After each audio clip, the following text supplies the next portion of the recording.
নমস্কার বন্ধুরা, আজকে আমরা বানাবো নিরামিষ মোচার ঘন্ট। তার জন্য সবার প্রথমে এখানে মোচা কেটে নিয়েছি।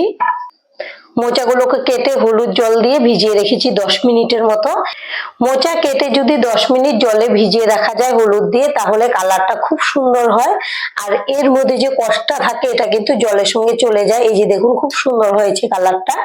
এবার আমি এই জলটাকে ঝরিয়ে ধুয়ে নেব। এখন গ্যাসে একটা কড়াই বসিয়েছি, দিয়ে দেব জল, দিয়ে দেব সামান্য লবণ। এবার মোচাগুলোকে দিয়ে দেব।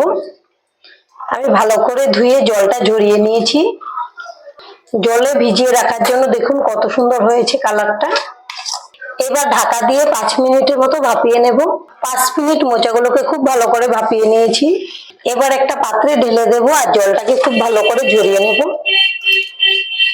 এখন গ্যাসে আরেকটা কড়াই বসিয়ে দিয়েছি, কড়াইটাকে গরম করে নেব। এবার দিয়ে দেব সর্ষের তেল। আমি রান্নাটা সর্ষের তেলে করছি, আপনারা চাইলে সাদা তেলেও করে নিতে পারবেন। কড়াইটাকে ধরে তেলটাকে নেড়ে দেব। আর এখানে নিয়েছি আমি পনির গুলোকে এরকম লম্বা লম্বা পিস করে কেটে নিয়েছি। এখন দিয়ে দেব তেলের মধ্যে,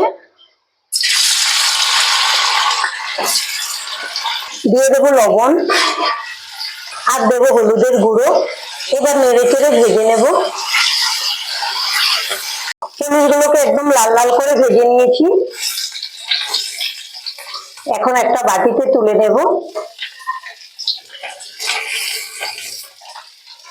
কড়াইতে অনেকটা তেল রয়ে গেছে, আর একটু তেল লাগবে, দিয়ে দেব। আর এখানে নিয়েছি ফোড়নের জন্য 2টা তেজপাতা, 2টা এলাচ, লবঙ্গ, দারচিনি আর 2টা শুকনো লঙ্কা, গোটা জিরে, সবকিছু একসঙ্গে দিয়ে দেব আর নেড়ে চেড়ে ভেজে নেব। প্রায় 25 সেকেন্ডের মতো ফোড়নটাকে খুব ভালো করে ভেজে নিয়েছি, একটা মিষ্টি সেন্টও বেরিয়েছে। এবার দিয়ে দেব টমেটো কুচি, দিয়ে দেব স্বাদ অনুযায়ী লবণ। টমেটো দেওয়ার পরে যদি লবণটা দিয়ে দেওয়া যায়, টমেটো খুব তাড়াতাড়ি সেদ্ধ হয়ে যায়। এবার নেড়ে দেব। গ্যাসের ফ্লেমটা লো টু মিডিয়ামে রেখেছি, ঢেকে দেব। 2 মিনিট পর ঢাকনাটা খুলে নেব। এর মাঝে একবার ঢাকনা খুলে নেড়েও দিয়েছি। দেখুন টমেটো কিন্তু খুব সুন্দর করে সেদ্ধ হয়ে গেছে। আর এখানে নিয়েছি 4টা কাঁচা লঙ্কা আর 1 ইঞ্চি হবে আদা, একসঙ্গে শিলপাটাতে বেটে রেখেছি, দিয়ে দেব। ঝালটা আপনারা যেরকম খেতে পছন্দ করেন সেই বুঝে কম বেশি করে দিয়ে দেবেন। এবার এগুলোকে নেড়ে চেড়ে ভেজে নেবো এর কাঁচা সেন্টটা চলে যাওয়া পর্যন্ত। আদা কাঁচা লঙ্কা দিয়ে আরো 1 মিনিটের মতো ভেজে নিয়েছি, এর কাঁচা সেন্টটাও কিন্তু চলে গেছে। এবার দিয়ে দেবো কিছু গুঁড়ো মশলা। নিয়েছি জিরে গুঁড়ো, ধনে গুঁড়ো, হলুদ গুঁড়ো, কাশ্মীরি লঙ্কার গুঁড়ো। এটাতে ঝাল হবে না, সুন্দর একটা কালার আসবে। আর দিয়ে দেবো সামান্য জল। এখন মশলা খুব ভালো করে নেড়ে চেড়ে কষিয়ে নেব। আপনারা চাইলে এখানে ঝাল লঙ্কার গুঁড়োটাও দিতে পারেন, তবে আজকে আমি ঝাল লঙ্কার গুঁড়োটা দিলাম না, যেহেতু আমি লঙ্কা বেটে দিয়েছি, এটা দিয়ে রান্নাটা হয়ে যাবে। এখন খুব ভালো করে মশলা কষিয়ে নেব। রান্না করার সময় যদি মশলাটা কষানো কম হয়, তখন কিন্তু রান্নাতে ভালো টেস্ট হয় না। মোটামুটি 5 মিনিটের মতো মশলা খুব ভালো করে কষিয়ে নিয়েছি, তেলটাও ছেড়ে দিয়েছে। আর এখানে একটা বড় সাইজের আলু কেটে সেদ্ধ করে নিয়েছি আর এরকম টুকরো করে কেটে নিয়েছি। এবার দিয়ে দেব মশলা কষানোর মধ্যে।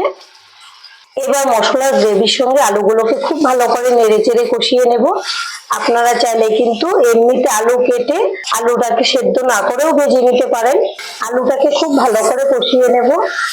আমি আলু দিয়ে মোটামুটি 5 মিনিট খুব ভালো করে কষিয়ে নিলাম। এবার দিয়ে দেব সেদ্ধ করে রাখা মোচা।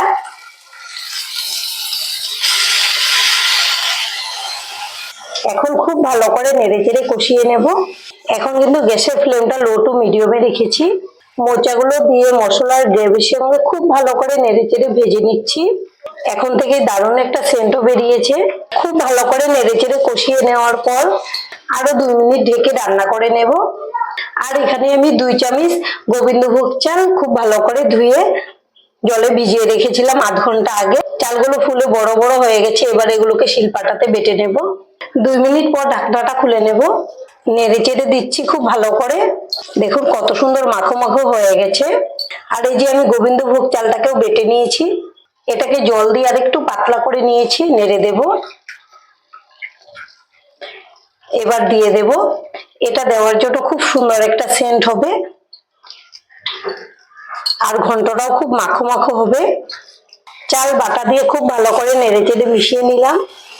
এবার দিয়ে দেবো খুবই সামান্য জল। জল দিয়ে খুব ভালো করে নেড়ে মিশিয়ে নিচ্ছি।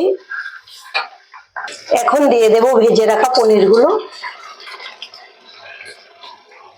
এবার খুব ভালো করে নেড়ে চেড়ে মিশিয়ে নেব।